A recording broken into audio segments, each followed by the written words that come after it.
Kamakailan, may natuklasan tayong nakakakilabot. May mga bahagi ng universo sa paligid natin na maaaring magwakas, literal, anumang oras, kahit ngayon na mismo. At posible na bago pa man natin matapos ang kwentong ito, ang buong sangkatauhan ay mapuksa ng isang bula ng kamatayang quantum na kumakalat sa bilis ng liwanag. Ipapaliwanag ko, makikita ninyong nakakabighani ito. Kung hindi ko ito masyadong palpak gawin, sana ay magbago ang pananaw ninyo sa dulo ng video at matutunan ninyong pagdudahan ang mga bagay sa paligid. Alam natin na ang universo ay nagkaroon ng simula at lahat ng palatandaan ay nagsasabing magkakaroon din ito ng katapusan. Ang tanong kung paano mamamatay ang kosmos ay matagal nang nanatiling hindi masasagot. Ngunit sa loob ng mga dekada, ang mas eksaktong datos mula sa teleskopyo at particle accelerators ay nagbigay daan para matukoy ang tatlong pangunahing posibleng senaryo ng pangmatagalang pag-unlad nito hanggang tuluyang pagkawala. Sa tatlong senaryong ito, napawang nakakatakot at naipaliwanag na natin ng mas detalyado sa mga naunang video, kabilang dito ang nakakakilabot na Big Freeze. Ngayon ito ang pinakamalamang mangyari. At dito, namamatay ang universo sa katahimikan, lubos na kadiliman at lamig, biktima ng patuloy na paglawak ng kalawakan. Isang paglawak na sa loob ng napakahabang panahon kung saan lahat ng bituin ay namamatay at ang materya ay naglalaho, sa huli ay nagdadala sa universo sa isang estado ng thermal na kamatayan. Sa ikalawang senaryo, ang Big Crunch, ang universo ay unti-unting bumabagal sa napakahabang panahon na parang masyadong mabigat. Itigil, baliktarin ang paglawak ng espasyo at gumuho sa sarili nito hanggang sa ang lahat ng materya at enerhiya ng kosmos ay tuluyang madurog sa isang singularidad. Isang punto sa espasyo na may walang hanggang densidad kung saan pati ang oras ay nawawala. Ang magandang balita, ang senaryong ito ng isang apocalypse ng init at densidad ay malamang na hindi na mangyari ngayon dahil tila hindi na kayang tapatan ng grabidad ang bilis ng paglawak ng espasyo.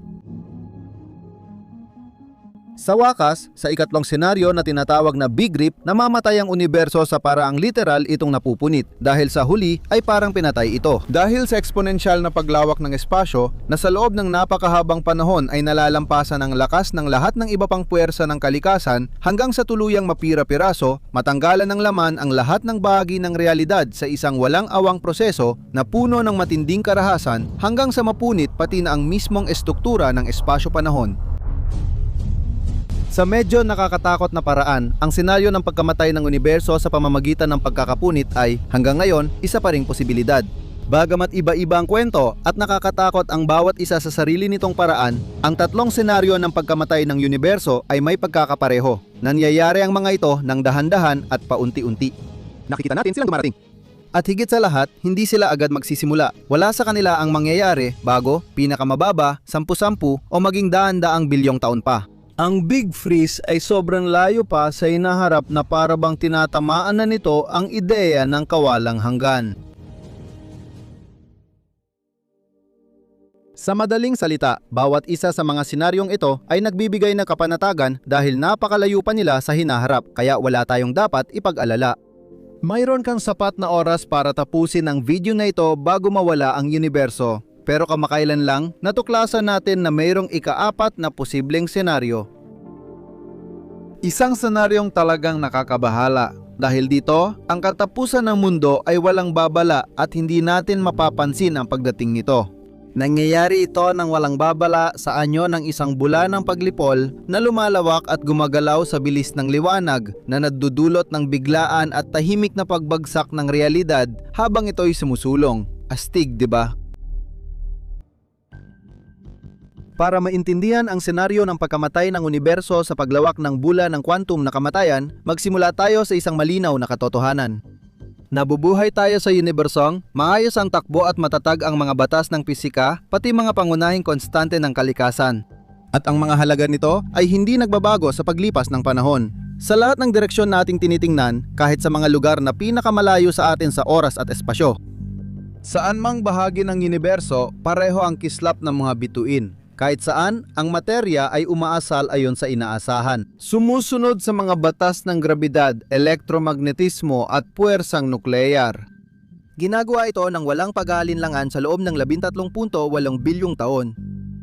Pero baka ilusyon lang ang katatagang ito, isang katahimikang nagtatago ng posibleng biglang pagwawakas ng mundo. Noong simula ng ika-20 siglo, ipinakita ng pisika ng mga partikula sa pag-aaral sa likas na katanghian ng kawalan na hindi ito ganap na walang laman. Kahit wala mang anumang partikula sa loob ito, ang pangunahing larangan na ito kung saan gumagalaw ang materya, enerhiya at mga batas ay kumikilos, kumukulo at nagbabago-bago. Kasabay ng pagdiskubre sa mga kakaibang katangian ng kawalan, may lumitaw na nakakabahalang palagay sa mga ekwasyon. Hanggang ngayon, hindi pa ito napapabulaanan. Ang ideya na ang kawalan na nakikita natin kapag nawala ang lahat ng partikula ay wad na kawalan lang. Mayroon daw sa mas fundamental na antas, isang mas mababang estado, isang ibang anyo ng kawalan na mas matatag pa. Kung ang kawalan na pinag-aaralan natin ay pansamantalang bersyon lang ng mas malalim na estado, magiging kapwa kamangha-mangha at nakakatakot ang mga kahihinatnan. Maaring may dalam na kamamatay na kawalan tatag ang kosmos na kayang sirain ang ilang bahagi nito anumang oras. Sa marami, ang kawalan ay tunay na wala, isang ganap na pagkawala ng anumang bagay. At ganito rin ang pagkaka-imagine dito ng mga siyentipiko mula sa mga Griego hanggang sa panahon ni Newton sa loob ng mahabang panahon. Ngunit noong ika-20 siglo, binasad ng pagkakatuklas sa mundo ng quantum ang ganitong pananaw. Para maintindihan natin kung bakit, sumilip tayo sandali sa kamangha-manghang mundo ng napakaliliit na bagay. Sa laboratorio, kapag inalis ang lahat ng partikula sa maliit na bahagi ng espasyo, hindi natin nakikita ang ganap na kawalan. Ito ay antas ng enerhiya na halos pinakamababa at pabago-bago kung saan biglang lumilitaw ang mga pares ng partikula at antipartikula na may nasusukat na mga epekto, ngunit agad ding nag-a-annihilate at naglalaho sa ilang nanosegundo. Kaya naman, ang quantum vacuum na nakikita natin sa ating mga laboratorio, pati na rin ang namamayani sa espasyo sa pagitan ng mga bituin at mga dalaksya ay malayo sa pagiging wala o kawalan. Ang tinatawag nating vacuum ay walang iba kundi ang nanginginig na himaymay ng realidad. Isang entabladong puno ng mga quantum field na may sariling geometriya, batayang enerhiya at puno ng mga pangyayaring kasing ikli ng kisap mata na nagpapakita kahit na inalis mo na ang lahat ng naroon. Ang pag-iral ng mga quantum field ay mahalaga. Kung wala ito, hindi mag-e-exist ang mga alam natin.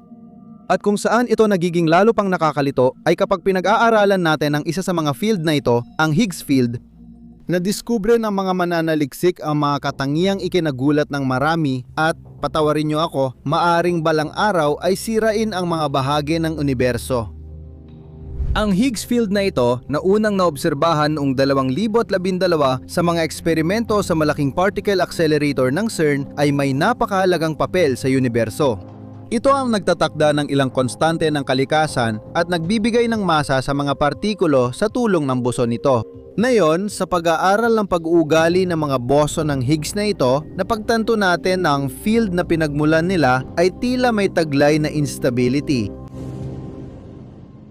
Sa katunayan, kakaiba sa lahat ng ibang quantum fields, ang Higgs lang ang may minimum na enerhiya na hindi zero. Kaya malinaw na nakakagulat ang tuklas na ito lalo na sa karaniwang tao. Pero kung pisiko ka, malaking problema ito na pwedeng makaapekto sa iyong pagtulog. Dahil parang may depekto sa pagkakagawa ng mismong realidad. Kailangan nating maintindihan na saan mang bahagi ng universo, lahat ng kilalang quantum field ay gustong-gusto nilang manatili sa pinakamababang antas ng enerhiya dahil dito sila nagiging sobrang matatag. Hindi natin alam kung bakit lumilihis ang Higgs field sa patakarang ito. Mukhang naipit ito, na-stuck sa isang pangalawang lambak sa isang estado ng false vacuum at hindi makababa sa pinakamababang antas ng enerhiya nito. Dito ito nagiging nakakatakot kung biglang makawala ang field at malampasan ng tuktok na humihiwalay dito sa tunay na vacuum state, madadamay sa pagbagsak ang isang bahagi ng cosmos at biglang lumitaw ang bula ng tunay na vacuum. Sa simula, napakaliit ng sukat nito pero napakabilis, ang munting bulang ito ay magkakaroon ng napakalaking epekto sa lahat ng nasa paligid nito. Dahil sa napakalaking negatibong presyon, magsisimula itong lumaki at kumalat sa lahat ng direksyon, habang nilalamon at kinakain ng paligid dito sa bilis ng liwanag at wala nang makakapigil dito. Dahil kapag ang bulang ito ng tunay na quantum vacuum na mabilis lumaki ay nakasalamuhan ng materya, enerhiya o espasyo-oras, hindi niya ito hinahawakan kundi kino-convert sa kanyang antas ng enerhiya. Itinutulak nito ang mga ito papunta sa isang estado ng minimal na vacuum, isang estadong imposibleng tanggihan na patuloy na kumakalat ng sunod-sunod, hindi kailanman bumabagal sa lahat ng direksyon. Kahit pa magtago ka sa likod ng bilyon-bilyong kilometro ng kapal ng tingga, wala pa ring magbabago. Sasaklawin ng bula ng quantum na kamatayan ng lahat, walang hadlang dahil pinipilit nitong kunin ng bawat bahagi ng universo ang anyong hindi nito matanggihan. Lalong nakakabahala, ang bula ng quantum na kamatayan ay isang kataklismik na bakas na umuusad ng walang alitan at hindi nagiiwan ng sira o wasak na realidad sa likod. Sa hangganan nitong lumalawak, wala namang nangyayaring kahanga-hanga. Ang mga bahagi ng ating universo na nilalamon ay basta na lang naglalaho. Sa kabila ng kurtina, walang special effects, walang implosyon o pagsabog. Kahit gaano kalaki ang mga planet between itim na butas at galaksya, walang nakakatagal sa spherical na alon na ito. Binabago nito ang pinakapangunahing katangian ng lahat ng madaanan nito at iniiwan ang isang unibersong ibang-iba. Sa katotohanan, ang mga bahagi ng universo sa loob ng globo ay hindi talaga dumadaan sa hangganan. Hindi sila nakakarating sa kabilang panig dahil agad at marahas silang nagbabago at nagiging iba. Ito marahil ang pinaka-nakakabahalang bahagi ng fenomeno na ito. Ang bilog ng quantum na kamatayan na kumakalat sa bilis ng liwanag ay hindi tumatawid sa universo. Pinawawalang bisa nito ang realidad nito upang muling ayusin, muling isinusulat ang lahat ng umiiral na mga patakaran sa bawat madaanan nito para palitan ng iba. At mas nakakatakot pa ang prosesong ito dahil hindi na ito maaring balikan o ibalik sa dati. Wala nang balikan dahil hindi na maibabalik ang Higgs field sa dati nitong estado kapag naabot na nito ang pinakamababang antas ng enerhiya. Kaya, ang pagbuo ng isang bula ng true vacuum ay hindi nagdudulot ng pagkasira sa karaniwang kahulugan. Ang mga hangganan ng mga umuusad na bilog na ito ay mga alon ng pagbabago. Hindi nila sinisira ang bahagi ng cosmos na dinadaanan nila, bagkus binabago lang nila. Kapag nasa loob na ng bula, ang mga bahagi ng universo na nabago ay patuloy na umiiral, ngunit sa isang lubos na naiibang anyo. Tingin ko, sabik din kayong malaman tulad ko kung anong itsura sa loob ng bula ng true vacuum. Ang problema, sa teorya, ang isang universo kung saan ang Higgs field ay bumagsak na sa pinakailalim ng balon ay nag-aalok ng isang larangan ng mga guho na puno ng walang katapusang mga posibilidad. Kapag nadikit sa bula ng quantum true vacuum, nagbabago ang bilis ng liwanag, masa ng partikula at saklaw ng pangunahing puwersa ng kalikasan. At depende sa mga pagbabagong naganap, may mga balangkas ng batas na nawala. Ang alternatibong kosmos na nasa loob ng globo ay maaaring maging baog, walang mga atomo at molekula at nababalutan ng liwanag na gumagalaw sa bilis ng isang suson na may rayuma o kaya naman ay maging isang masaganang universo sa ibang paraan. Malinaw, ang senarong ito ay parang sobrang kabaliwan na parang hinugot lang mula sa sombrero ng isang kunehong salamangkero na nakadroga. Pero ang pagkakawatak-watak dahil sa pagbuo ng false vacuum, kahit na ito ay nakabatay lamang sa purong tsura, ay nananatiling ganap na tugma sa lahat ng resulta ng pinaka-eksaktong eksperimento na nagawa sa pangunahing pisika.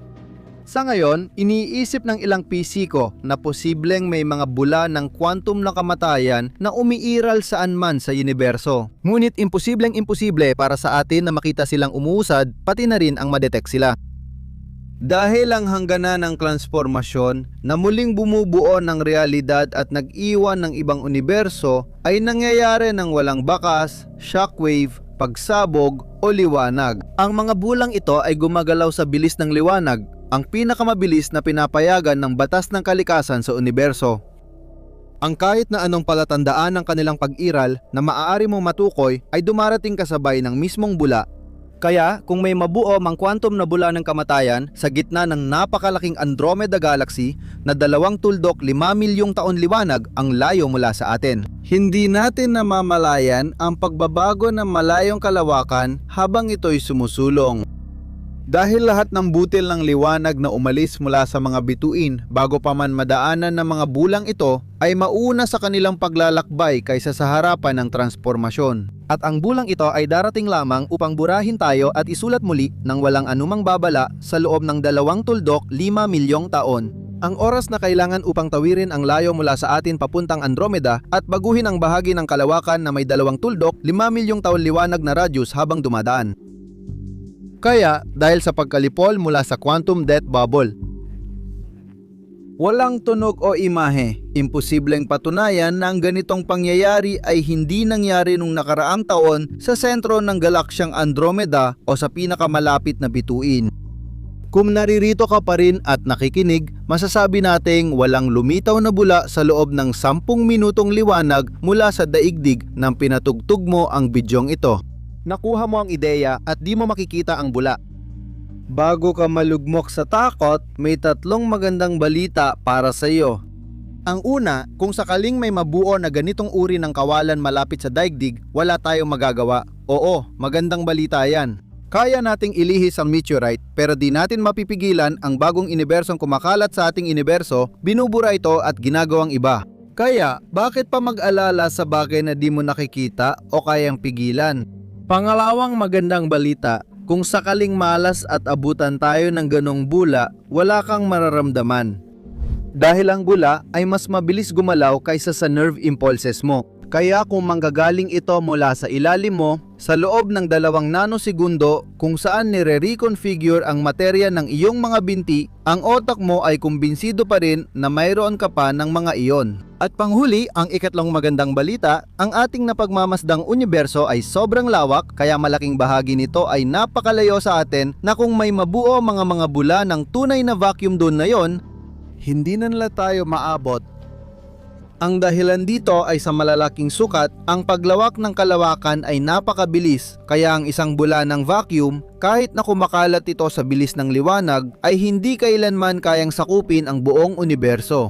Kahit may walang hanggang panahon siya para gawin ito. Sa madaling salita, maaari kang huminga ng maluwag. Mas mainam surin ang baterya ng smoke detector kaysa mag-alala sa mga walang sakit, hindi mapigilang bula ng kamatayan na di nakikita. Pagkatapos, kung sa kabila ng lahat, ikaw ay patuloy pa ring nababahala sa ganitong senaryo, maaari mong pakalmahin ang iyong sarili sa pag-alala na ang Higgs field ay tila napakakomportableng nakapwesto sa kanyang pwesto, kaya't napakabihira na ito'y lalabas upang baguhin ang realidad bago pa ang napakahabang panahon. Kung ang pagbuo ng mga bula ng kamatayang quantum ay tila napakalabong mangyari, ito ay dahil kailangan ng napakalaking dami ng enerhiya. Para maitawid natin ang Higgs field sa hangganan na naghihiwalay ng false vacuum at ng pinakamatatag na estado nito. Tinatayang kailangan ituon ang lahat ng enerhiyang inilabas ng pagsabog ng isang thermonuclear na bomba sa bulyum na 10 sa kapangyarihang negatibong 35 beses mas maliit kaysa proton. O kung gusto mo, ipunin lahat ng enerhiya ng araw sa isang taon sa bulyum ng dice para mailabas ang Higgs field mula sa pagkakabaon nito. Walang kilalang natural na phenomenon na yon, kahit supernova o banggaan ng itim na butas ang lalapit sa ganitong taas ng energy density. At ang mga impyernong kondisyon na namayani noong unang yugto ng universo, mas mababa rin ba ang tindi kumpara rito? Siguro iniisip nyo, bakit pa natin ito pinag-uusapan kung halos sigurado tayong hindi ito mangyayari? Kasi, ang isa na namang magandang balitang ito ay may itinatagong napakasamang balita. Dahil sa mundo ng napakaliit, sa quantum na antas, kahit ang isang napakalaking hadlang ay pwedeng malampasan kahit walang enerhiya dahil sa tinatawag na tunneling effect na nagpapahintulot na dumaan kaagad sa kabila. At dito na pwedeng magkaproblema. Kasi kung ang estado ng false vacuum ay may kahit kaunting bahagi ng instability, kahit gaano pa ito kalabong malampasan ng hadlang gamit ang tunneling effect, mangyayari pa rin ito sa huli. Maaga o huli, dito o sa ibang lugar. Mas maganda sana kung sobrang huli at sa malayong lugar. Kung ang universo ay walang hanggan at maaring ganon na, siguradong may mga bula ng kwantong nakamatayan na nabuo na sa isang lugar. Sa mismong sandaling ito, habang nakikinig kayo sa akin, napakaraming bagong bula ang kakapanganak lang sa walang katapusang kalawakan ng universo. Ang walang hanggang universo ay may walang katapusang espasyo at walang katapusang pagsubok para likayin ito. At lahat ng estadistikang posibleng mangyari ay nagkakatotoo rin sa huli. Sa parehong paraan, sa kaso ng isang universo na hindi naman walang hanggan pero halos walang katapusan, sa napakahabang panahon, anumang posibilidad, gaano man kaliit, ay mangyayari rin balang araw. At sa parehong kaso, sa isang unibersong walang hanggan o sa isang unibersong walang katapusan, lahat ng bagay na lubang hindi malamang pero hindi ipinagbabawal ay nagkakatotoo rin. At ang hindi maiisip ay nagiging hindi maiiwasan. Pagkatapos, para lang mapakalma kayo, tandaan na kahit na ang Higgs field ay metastable, tinatayang walang quantum death bubble na mabubuo sa ating nakikitang universo sa loob ng hindi bababa sa 30 bilyong taon. At ayon sa pinaka-optimistikong kalkulasyon, wala ring anumang paglitaw bago ang hindi bababa sa 10 sa lakas na 100 taon. Sa totoo lang, nakakagulat na sa isang universo na 10 sa lakas na 100 taon ng edad, ang proseso ng heat death ay nasa abanteng yugto na. Sa madaling salita, imposibleng matiyak ng sigurado na hindi tatawid ang Higgs field sa hadlang dahil sa quantum tunneling at magdulot ng biglaang pagbagsak ng vacuum. Kung gusto mong ayusin ang iyong paranoia ayon sa prioridad, ilagay sa huli ang quantum death bubbles. Kahit gaano pa ito nakakakilabot, ang senaryo ng pagbuo ng mga quantum death bubbles ay siya rin kaisa, isang hindi talaga magwawakas sa ating universo. Dahil ang mga ganitong lumalawak na mga esfera ay hindi kayang tapusin ang lahat ng bahagi ng universo. Kung saan sila nabubuo, nire-reconfigure at dahan-dahang kinakain ang bahagi ng cosmos na nadadaanan nila. Samantalang, ang natitirang bahagi ng universo ay patuloy pa ring umiiral at para sa mga rehiyong malayo sa mga ito, wala talagang epekto ang kanilang paglitaw. Ang mabilis na paglawak ng espasyo ang nagtutulak sa kanila palayo sa abot ng kanilang mapanirang epekto. At dahil hindi lang nila binubura, kundi binabago rin ang kalikasan ng realidad sa kabilang panig ng kanilang hangganan, halos matuwa ka pa sa kanilang presensya. Makikita ang paglitaw ng false vacuum hindi bilang apocalypse kundi bagong mungkahi ng lumalawak na universo. Mga unibersong lumalago sa loob ng isa pa sa pamamagitan ng paglamon dito at pagpapairal ng sarili nilang mga batas. May mga modelo nagsasabing sa lahat ng posibleng kombinasyon ng pangunahing konstante sa mga bula, maaaring may ilan sa mga ito na may eksaktong kaparehong mga halaga na nga sa ating universo. Maaaring ang ating kosmos ay nabuo rin dahil sa isang ganitong pangyayari na naganap sa isang naunang universo.